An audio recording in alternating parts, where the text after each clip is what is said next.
He had been told over and over what would happen if he was captured.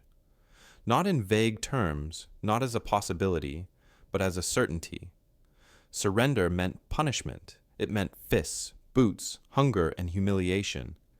It meant men who hated you personally, men who would take revenge not just for the war, but for everything the war had taken from them. The stories circulated quietly at first, then more openly as the war dragged on. Prisoners shot while trying to escape. Guards who beat men for sport. Camps where disease did the work bullets had failed to finish. By the time capture became unavoidable, many German soldiers had already accepted that being taken alive might be worse than dying where they stood. This belief did not come from nowhere. It had been cultivated deliberately. Years of propaganda had painted Allied soldiers as brutal, vengeful, morally hollow. Newspapers, radio broadcasts, officers' briefings all reinforced the same idea. The enemy did not fight cleanly, and they did not treat prisoners as human beings.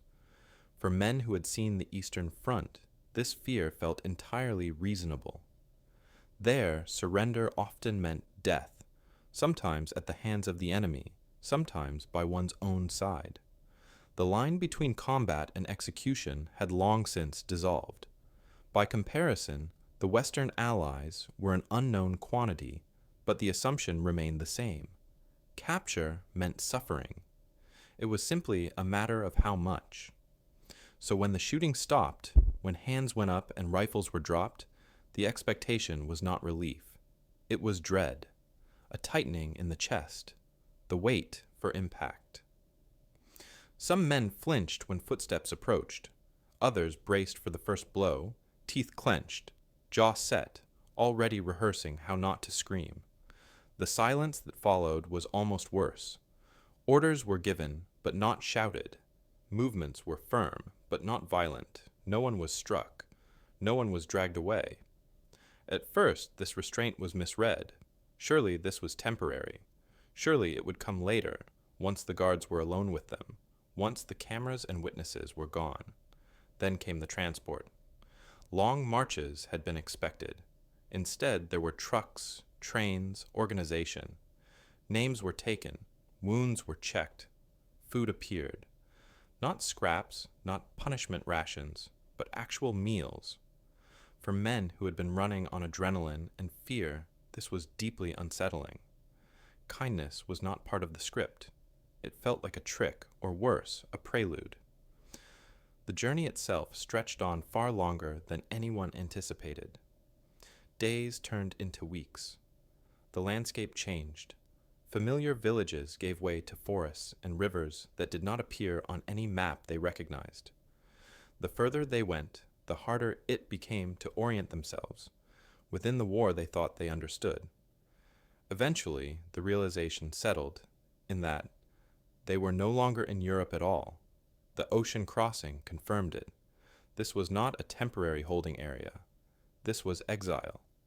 Canada was a word they knew, but not a place they understood. It existed, vaguely, somewhere across the Atlantic, vast and cold and distant. It was part of the enemy world, but removed from the immediate destruction. That alone made it suspicious. Why send prisoners so far unless something worse awaited them there? Rumors filled the void left by ignorance. Harsh climates, labor camps. Isolation meant to break the spirit. The uncertainty gnawed at them more than any beating could have. And yet, as the ship docked and the trains rolled inland, the expected shift never came. Guards spoke calmly. Procedures were explained. There were rules, but they were consistent, predictable. The men were watched, but not stalked. Even the guards themselves seemed different from what had been imagined. Older, many of them, not ideologues, not consumed by hatred. They carried themselves with a kind of tired professionalism that suggested they had seen war before and wanted no more of it than necessary. This was not what surrender was supposed to feel like. The absence of cruelty created its own tension. The men waited for the moment when the mask would drop, when the true nature of captivity would finally reveal itself. Every kindness felt provisional. Every quiet interaction felt like a test. But the days passed, and the violence never arrived. By the time the camps came into view, something had already begun to fracture. The fear that had sustained them through combat had no obvious target anymore. They were still prisoners. The war was not over. But the certainty they had carried into captivity, the belief that they were about to be punished simply for existing, no longer held. What replaced it was not comfort, it was confusion. And beneath that confusion, a question that none of them were ready to ask out loud yet. If this was how the enemy behaved, what exactly had they been prepared for? The first thing that struck them was the quiet. Not the absence of sound, but the lack of urgency. No shouting orders layered over one another. No boots running for no reason.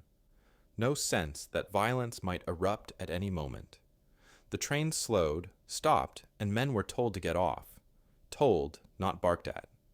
The guards stood back as lines formed, rifles slung but not raised. It felt procedural, almost bureaucratic, and that in itself was disorienting. War was supposed to be chaos.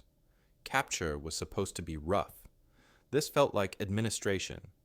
Canada revealed itself in fragments, a platform dusted with snow, a town that looked intact, untouched by bombing, houses with lights on in the evening, people going about their lives as if the war existed somewhere else, which, for them, it did. The prisoners noticed how far away everything felt. The air was colder, cleaner. The sky seemed larger. There was space here, an unsettling amount of it. In Europe, war had compressed everything. Front lines were close, borders porous, danger constant. Here, distance itself felt like a barrier.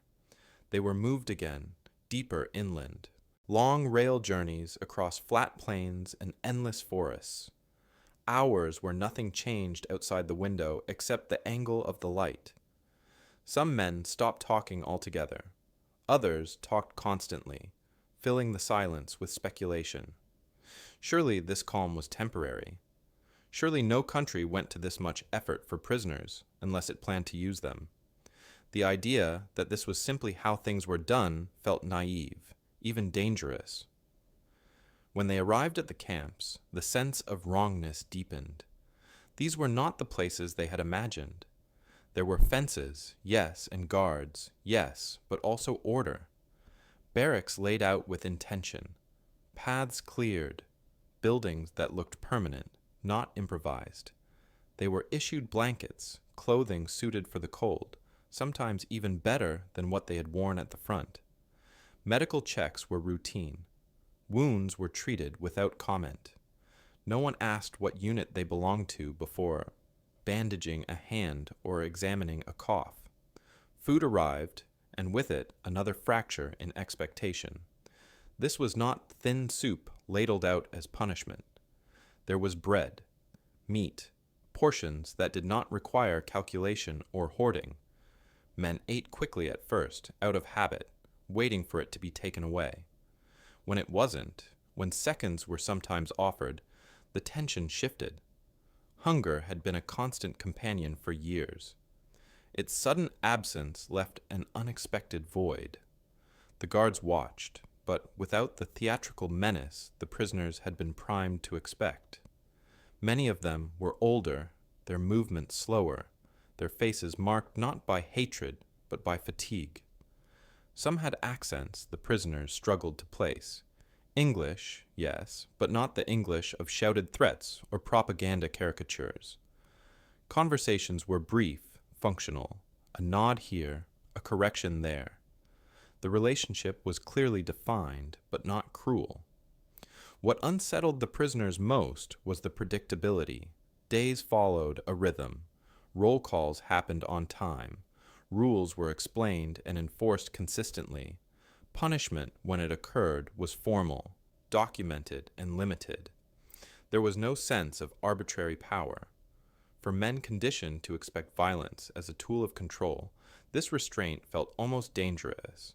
Without fear, what held the system together? Slowly, reluctantly, comparisons crept in, not spoken aloud at first, just noticed.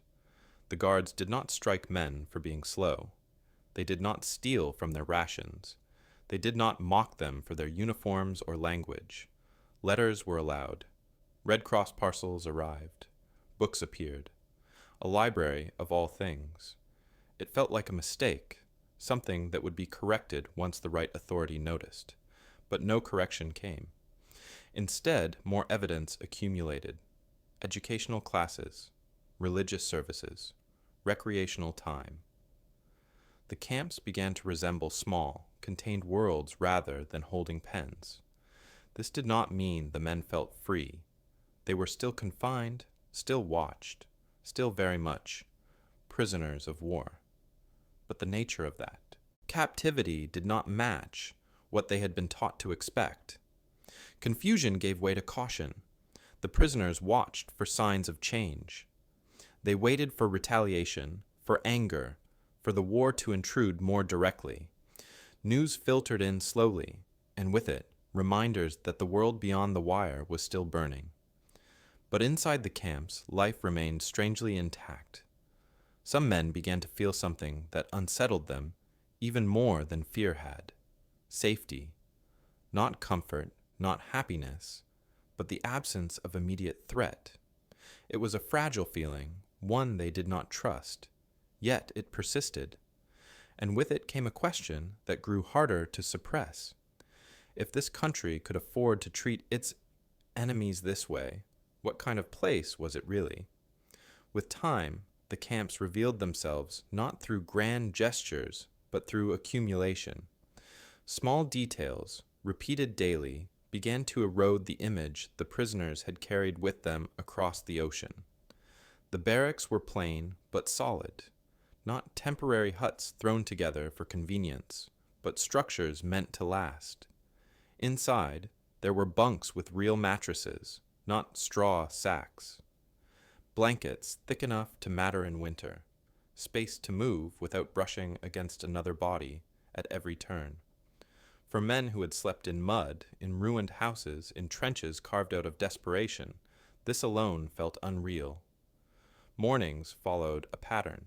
Roll call, meals, assigned tasks. The order was consistent, almost methodical. There were no sudden changes meant to keep men off balance. No collective punishments handed down for individual infractions. When rules were broken, consequences followed, but they were proportionate and explained. This predictability did something subtle to the prisoners. It allowed them to stop scanning constantly for danger. The nervous system, wound tight by years of war, began to loosen without anyone quite noticing. Medical care was another quiet shock. Sick men were separated, examined, treated. Dentists filled cavities. Doctors checked lungs and joints with professional detachment. There was no sense that illness was weakness to be exploited. No one was told to work through fever or injury. For some prisoners, this was the first time since the war began that their bodies were treated as something worth maintaining rather than expending. Then there were the libraries, shelves of books in multiple languages, technical manuals, novels, textbooks, newspapers. The idea that an enemy would provide reading material felt almost absurd. At first, the books were approached cautiously, as if they might be propaganda in disguise. But many were simply books, literature, mathematics, engineering, subjects that belonged to a future beyond the wire. Men who had once been students or professionals before the war found themselves drawn back into habits of learning. Others followed, if only to pass the time. Hours disappeared into reading, into discussion, into something resembling intellectual life. Recreation followed the same pattern. It was allowed, even encouraged. Open spaces were marked out for sports. Footballs appeared, skates in winter. Makeshift theaters took shape in unused buildings. Musical instruments surfaced, some shipped in, others improvised. Orchestras formed. Plays were rehearsed. Men who had not touched an instrument in years found themselves playing again, not because they were ordered to, but because the opportunity existed. The sound of music drifting across the camp was perhaps the most disorienting thing of all. Music belonged to peace, to memory, not to captivity. The guards observed all of this without interference. Their role was clear, but limited. They did not hover. They did not mock. They did not demand gratitude. Many of them were veterans of an earlier war, men who had already seen one version of Europe tear itself apart. Their authority came not from aggression, but from presence. A look was often enough. A word quietly delivered. The relationship that formed was neither friendly nor hostile. It was functional, grounded in mutual recognition of roles. What unsettled the prisoners most was not that life in the camp was easy. It wasn't.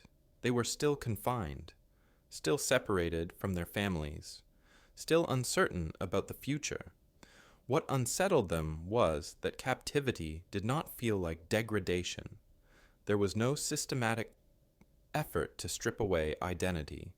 They were allowed to wear their uniforms. Rank was acknowledged. Personal possessions were respected. These choices sent a message, even if no one articulated it. You are an enemy, but you are still a person. Over time, the camp began to feel less like a pause in life and more like a distorted continuation of it. Men formed routines. Friendships deepened. Arguments flared and cooled. Birthdays were marked quietly. Seasons passed. Winter settled in with a severity few had known before, but even then, there was preparation. Warm clothing, heated spaces. The cold was real, but it was not used as punishment. This slow normalization created a strange psychological tension. The prisoners had been prepared for brutality, and instead found themselves in an environment that required adjustment of a different kind. Without constant fear, they were left alone with their thoughts, with questions they had postponed for years, with memories that surfaced in the quiet hours. The camp did not force reflection, but it made it possible. Some men resisted this shift.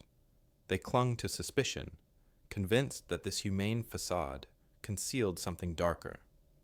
Others began cautiously to accept that what they were experiencing was real, that this country, distant and unfamiliar, was choosing to conduct the war in a way that did not require cruelty to function. It was not a revelation that arrived all at once. It emerged slowly, almost against their will, through meals that were never reduced, through books that were never taken away, through guards who never raised their voices. Piece by piece, the camps contradicted everything the prisoners had been told to expect, and in doing so, they planted a quiet, destabilizing idea that the war they thought they understood might not be as simple as they had been led to believe. The trust came gradually, and when it arrived, it did not announce itself. There was no ceremony, no declaration that things had changed. It simply appeared in the margins of daily life, in moments so ordinary they were easy to miss. A gate left, unlocked a little longer than necessary. A guard turning his back without concern. A request made instead of an order. For men trained to read every interaction as a threat assessment, these details were impossible to ignore. The concept behind it was unfamiliar to many of them, yet deeply embedded in their own culture. A word given, once spoken, was expected to be kept. Honor was not abstract. It was practical. The Canadians seemed to understand this instinctively. Rather than tightening control, they leaned into it. Officers were asked, not commanded, to give their word that they would not attempt escape. Those who did were granted privileges that felt almost surreal. Supervised walks beyond the wire. recreational outings, access to nearby lakes in summer and snowy fields in winter. The condition was simple: you will return. What shocked the prisoners was not that this trust was offered, but that it was believed. There were no elaborate contingency plans visible, no visible punishments waiting if someone failed to come back. The expectation itself carried weight. To break one's word under these circumstances felt like more than an escape attempt. It felt like a personal betrayal. Most did not even consider it. In more remote camps, the physical barriers themselves began to disappear. Barbed wire thinned, then vanished entirely. Guard towers were absent. The landscape did the work instead. Endless forest, open prairie. Distances so vast they felt theoretical. Guards would gesture toward the horizon and speak plainly. There was nowhere to go. Winter would find you first. The implication was clear, but it was not delivered as a threat. It was stated as fact. This environment altered the relationship between captor and captive in ways neither side fully anticipated. Guards did not need to posture. Prisoners did not need to plot. Authority became quieter, less visible, but no less effective. Escape attempts dropped, not because the men were watched more closely, but because the logic of escape no longer made sense. Even those who harbored the idea found themselves hesitating, not out of fear of punishment, but out of obligation. Work details outside the camps pushed this dynamic even further. Labor shortages had created a need, and the prisoners filled it. Farms, forests, construction sites. Men were transported in small groups, often with minimal supervision, sometimes a single guard, sometimes none at all. Farmers trusted them with tools, machinery, even vehicles. Lunches were eaten together. Conversations unfolded slowly, awkwardly at first, then more easily. The war receded into the background, replaced by shared tasks and the universal language of work. There were moments that would have been unthinkable anywhere else. A guard leaving his rifle unattended in a truck while a prisoner drove. A group of POWs being loaned firearms to hunt game in the woods with the expectation they would return both the rifles and themselves. These were not isolated incidents. They were part of a pattern. Trust was not an exception. It was policy, applied quietly and consistently.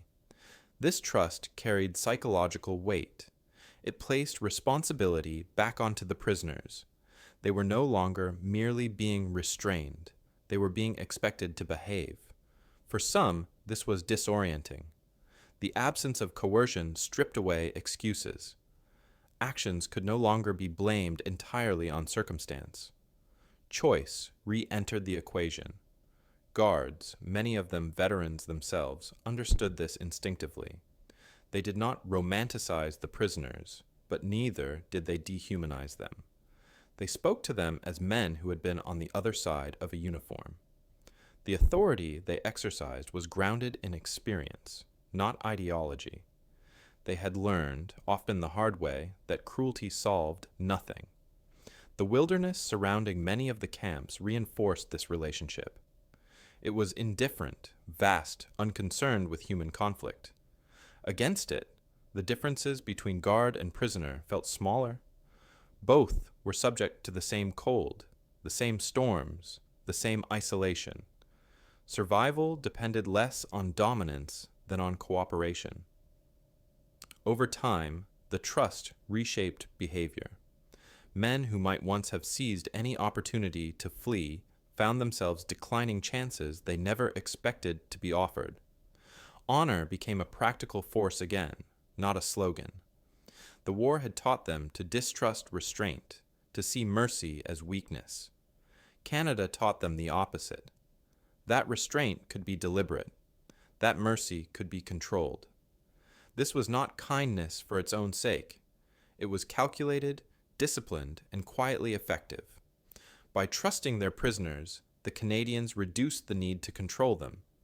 And by being trusted, the prisoners began, slowly and reluctantly, to see themselves differently, not as hunted men awaiting punishment, but as individuals being held accountable to something older than fear.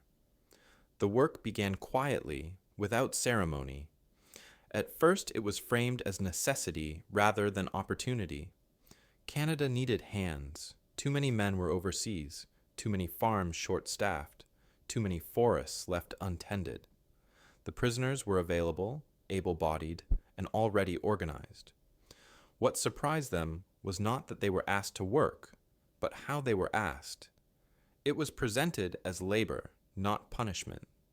There were schedules, expectations, compensation in small allowances. The tone mattered.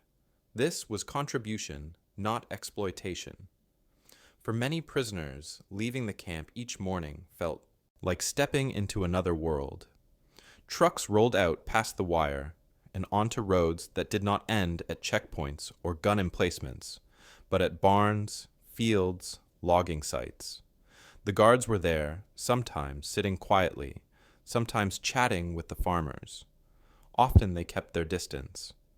The prisoners noticed how quickly the war seemed to dissolve once work began. Soil did not care who turned it. Trees fell the same way regardless of uniform. The rhythm of labor replaced the rhythm of captivity. Farms became the most common destination. Prairie land stretched wide and open, nothing like the enclosed spaces of Europe. Prisoners worked beet fields, harvested grain, repaired fences. They were given tools without hesitation.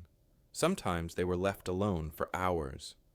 The farmers trusted that they would keep working, and they did, not because they were forced to, but because work imposed its own discipline. It filled the hours, it quieted the mind. Meals were shared more often than anyone had expected.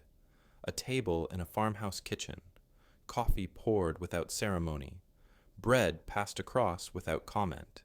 Conversation came slowly, shaped by language barriers and caution, but it came. Gestures filled the gaps. Laughter arrived unexpectedly. For prisoners who had been conditioned to expect hostility from civilians, this openness was disarming. There were questions, but rarely accusations. Curiosity, not resentment. In the forest, the work was harder, more physical. Logging camps sat deep in wilderness where fences would have been meaningless, even if anyone had wanted them. Snow piled high in winter. Insects thick in summer. Guards were present, but the environment itself demanded cooperation. Men depended on one another for safety. A misstep could mean injury. A mistake could be fatal. In those conditions, nationality mattered less than competence. Trust deepened through repetition. Day after day, prisoners were driven out and returned on schedule. No one ran. No one vanished into the trees. The logic was simple. Where would they go? The distances were too great, the winters unforgiving. But beneath that logic was something less tangible. Leaving meant breaking the unspoken agreement that had formed. It meant rejecting the dignity they had been offered. Most were unwilling to do that. The guards noticed this shift. Authority became almost invisible. Rifles were left resting against truck seats. Prisoners were asked to move vehicles, to handle equipment, to take responsibility for tasks without supervision. These were not symbolic gestures. They carried real risk. Yet nothing happened. The system held. What emerged in these working relationships was not friendship in the sentimental sense, but familiarity, recognition. Farmers learned names. Prisoners learned routines.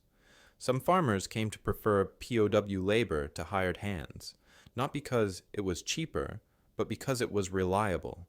The men showed up. They worked steadily. They treated the land with care. Many had grown up on farms themselves before the war redirected their lives. For the prisoners, work outside the camps did something the camps could not. It reintroduced choice, however limited. How hard to work, how to respond to kindness, whether to engage or withdraw. These decisions restored a sense of agency that captivity had stripped away. They also brought consequences. Trust could be reinforced or undermined by small actions. Most chose reinforcement. There were moments of quiet intimacy that lingered long after the day's work ended. A farmer handing a prisoner an extra sandwich without explanation. A guard sharing a cigarette at the end of a shift. These gestures were not dramatic, but they accumulated. They blurred the rigid lines the war had drawn. The war was still present. News arrived, losses were felt. The future remained uncertain. But during those hours of labor, the conflict receded. Men existed as workers, not enemies. That distinction mattered. It reshaped how the prisoners understood their captivity and how they understood the people holding them. By the time they returned to the camps in the evening, tired and dirty, something fundamental had shifted. The wire felt less defining, the guards less distant. Canada was no longer just a place of detention. It was a place where they had been trusted to contribute, and where that trust had been met, day after day, without spectacle. The information did not arrive all at once. It came in fragments, folded into the routines that had begun to feel stable. A headline glimpsed in a newspaper left on a table, a sentence overheard in a guard's conversation, a comment made carefully, almost reluctantly, by someone who assumed the prisoners already knew. At first, these details were dismissed or misunderstood. Propaganda had trained them to be skeptical of Allied reports. Everything negative about Germany was assumed to be exaggerated, distorted, or invented outright. That reflex did not disappear simply because the environment around them had softened, but the steady exposure wore it down. Canadian newspapers were allowed into the camps. Radios, sometimes shared, carried broadcasts that did not match the narratives the prisoners had been fed for years. The tone alone was unsettling. There was no triumphalism, no gloating. Reports were factual, restrained, sometimes grim. They spoke of places the prisoners recognized, events they had been near, but described them differently than they remembered being told. The turning point for many came with news that was impossible to reframe: the execution of Allied prisoners following an escape attempt in Germany. Men shot not in battle, not while resisting, but deliberately after recapture. The story spread quickly through the camps. It was discussed quietly at first, then more openly. There was anger, but it was not directed outward. It turned inward, heavy and disorienting. These were soldiers like them, prisoners like them, and they had been murdered while they themselves were being treated with restraint and dignity by the enemy. The contrast was impossible to ignore. It sat uncomfortably alongside their daily reality. The Canadians had every reason to retaliate. They did not. No rations were reduced, no privileges withdrawn, no collective punishment imposed. Life continued unchanged. That restraint forced a reckoning the prisoners had not anticipated. It became harder to reconcile the idea of moral equivalence, harder to maintain the belief that cruelty was universal, that everyone behaved the same way once pushed far enough. Some prisoners reacted defensively. They withdrew. They doubled down on familiar arguments. Others began to question quietly. Conversation shifted. What had once been complaints about boredom or weather became debates about responsibility, about obedience, about what it meant to follow orders. These were not ideological discussions in the abstract. They were personal. Men were forced to confront the possibility that they had participated, willingly or not, in something fundamentally different from what they had been told. The camps did not push this reflection. There were no lectures, no re-education programs imposed from above. The space simply existed, and in that space the prisoners filled the silence with thought. The absence of constant threat made this possible. Without fear occupying every corner of the mind, other questions surfaced. Why had the enemy behaved this way? What did that say about the system they represented? And what did it say about the one the prisoners had served? Letters from home, when they came, added to the tension. Germany was changing. Cities damaged. Supplies scarce. Families displaced. The image of a strong, orderly homeland began to fracture. Meanwhile, Canada remained stable, predictable, almost boring in its calm. That contrast deepened the unease. The world outside the wire was beginning to look less coherent than the one within it.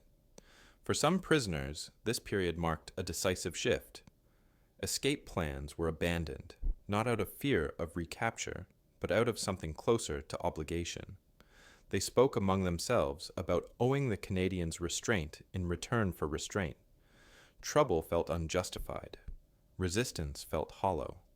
The war, which had once framed every decision, began to feel distant, almost theoretical. Others were slower to change. Doubt did not arrive evenly. It crept in, retreated, returned again. But even among those who resisted it, the certainty that had once sustained them was gone. The ideological ground beneath their feet was no longer solid. It had been undermined not by force, but by contradiction. The most unsettling realization was not that the enemy could be kind. It was that kindness could be structured, disciplined, and sustained without weakening authority. This challenged everything they had been taught about power. The Canadians had not lost control by treating them humanely. They had strengthened it. Order had been maintained without brutality. Respect had been earned without fear. By the time the full scale of Nazi crimes became harder to deny, the groundwork had already been laid. The camps had not caused this reckoning, but they had made it unavoidable. In the quiet, in the routines, in the steady refusal to mirror violence, Canada had created an environment where belief systems could no longer hide behind chaos. What emerged was not uniform repentance or transformation. It was something less dramatic but more durable: doubt, reflection, a growing awareness that the world was not divided as cleanly as they had been taught. And once that awareness took hold, it could not be unlearned. When the news finally arrived, it did not feel like an ending. There were no cheers, no sudden release of tension, no sense that something had resolved itself cleanly. Germany had surrendered. The war in Europe was over. Those words moved through the camp slowly, passed from one group to another with a kind of careful restraint. For men who had lived inside the war for years, its absence felt abstract, almost theoretical. The routines continued. Roll call still happened. Meals were served. Guards still stood watch. Nothing collapsed into celebration. Relief came first, but it was muted. The fighting was over, yes, but what came next was unclear. Home no longer meant what it once had. Letters spoke of cities flattened, industries broken, families scattered. The Germany many of them had left no longer existed in any recognizable form. The certainty that peace would mean return dissolved quickly. Some men felt an unexpected heaviness settle in. They had survived the war only to face the prospect of rebuilding a life in a place that felt unfamiliar, even hostile.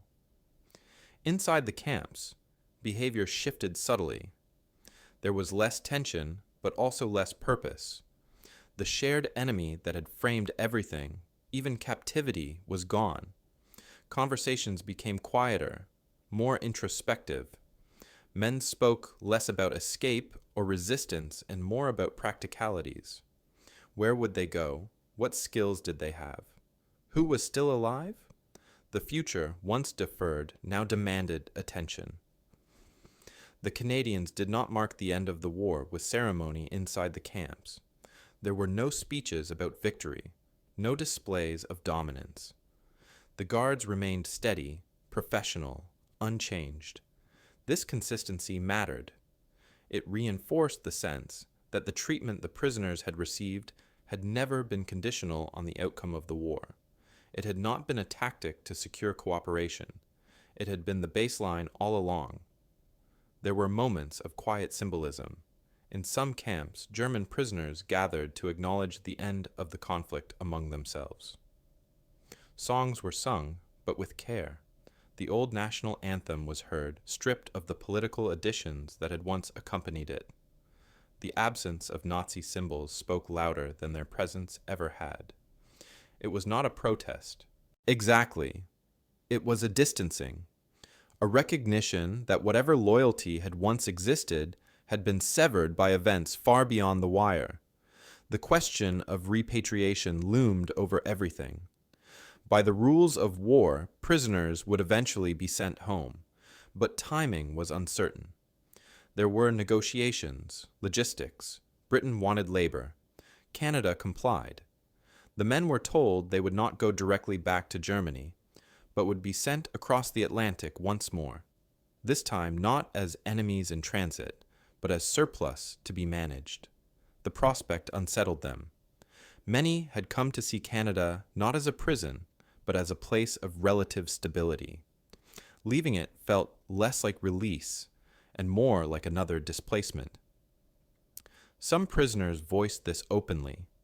They asked if they could stay. Not permanently, not immediately, but longer.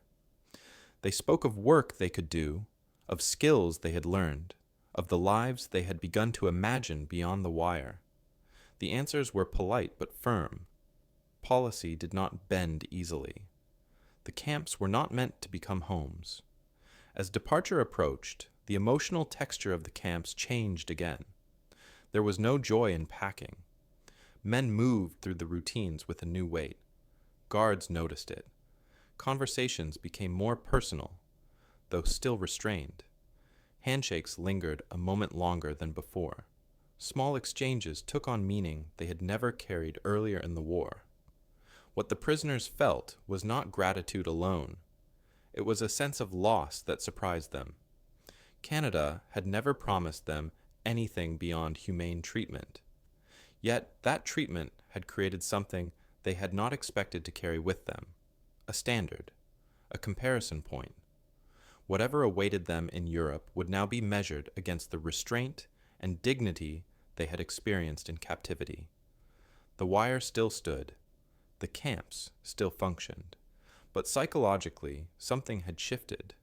The war no longer justified the categories that had defined their lives. Enemy and captor, victor and defeated, no longer explained the relationships that had formed. Canada occupied a strange place in their understanding, not freedom, not home, but a place where, in the midst of a global collapse, order had been maintained without cruelty. As the days counted down toward departure, that realization settled quietly. Whatever came next, the experience could not be undone. The war had ended, but its most unexpected lesson remained unresolved. Departure did not come as liberation. It came as instruction. Names read from lists, dates assigned, belongings checked and packed with a care that felt almost ceremonial. The men had been told for months that this would happen, yet when the moment arrived, it still felt abrupt, as if something unfinished was being interrupted. The camps that had once felt temporary had, over time, taken on a strange permanence. Leaving them meant stepping back into uncertainty, and that uncertainty now carried more weight than captivity ever had. The trains returned. This time pointed east. The guards escorted the prisoners with the same calm efficiency that had defined their arrival years earlier. There were no tightened measures, no sudden hardness. If anything, the atmosphere felt quieter, more deliberate. Men looked out the windows as familiar stretches of landscape slid past for the last time. Forests, fields, small towns that had existed alongside the war without being consumed by it. These places had become reference points in memory, markers of a life lived in suspension. At the ports, the reality of separation set in.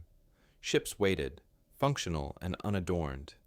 There were no speeches, no formal farewells. Yet moments emerged anyway, unplanned and understated.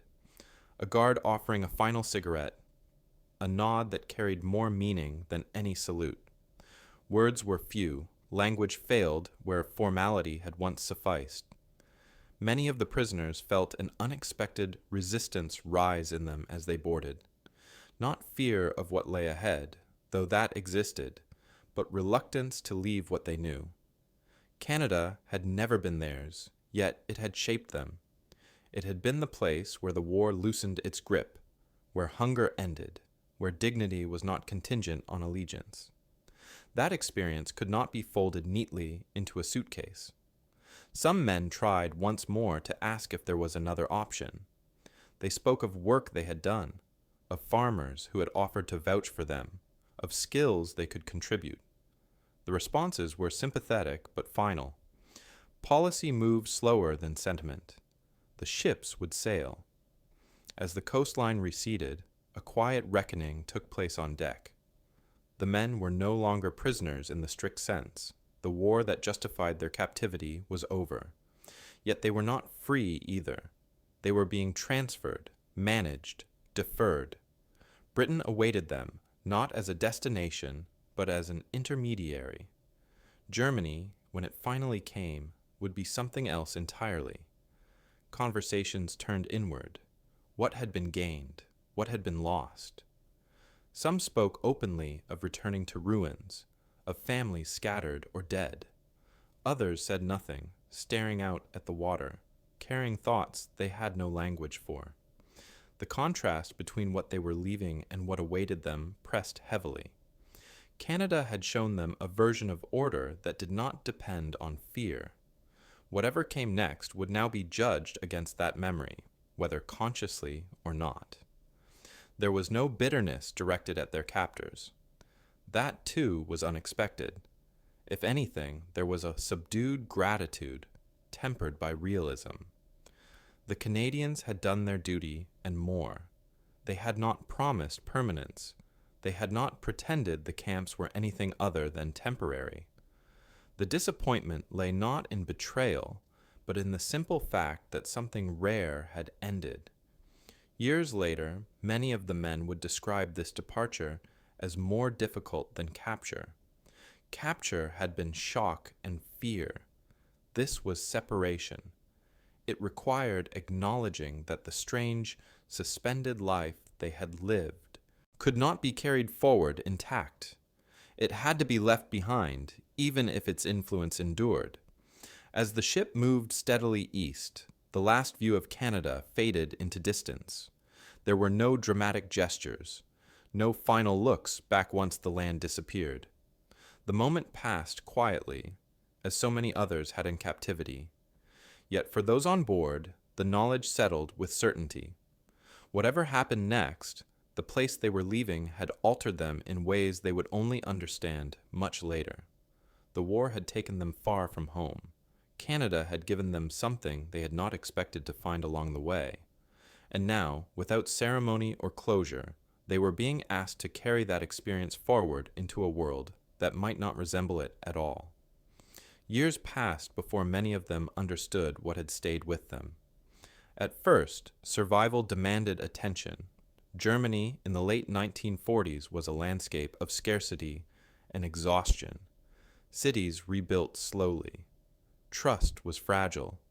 The war lingered not just in ruins, but in habits of thought that were hard to unlearn. For those who returned, Canada became something distant, almost unreal, like a story that belonged to another life. And yet, in quiet moments, it resurfaced, in comparisons made unconsciously, in expectations that no longer fit their surroundings. Some men tried to return to the lives they had left behind. Others found that the distance created by war and captivity could not be closed. The Germany they came home to was not the Germany they remembered, and they were not the men who had left it. For them, Canada had become a reference point, not because it was perfect, but because it had demonstrated something unexpected. That restraint could exist without weakness. That authority did not require cruelty. That even in war, systems could be built around dignity rather than fear. For thousands of former prisoners, this realization eventually led them back across the Atlantic. Immigration paperwork replaced transport orders. Civilian clothes replaced uniforms.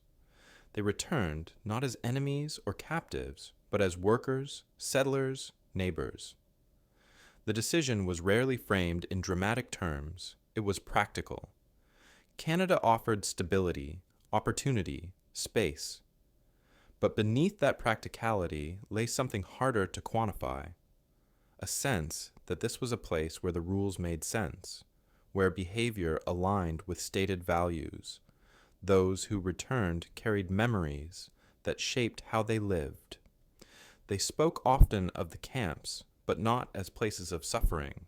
They remembered routines, work, conversations, and the strange calm of captivity far from the front.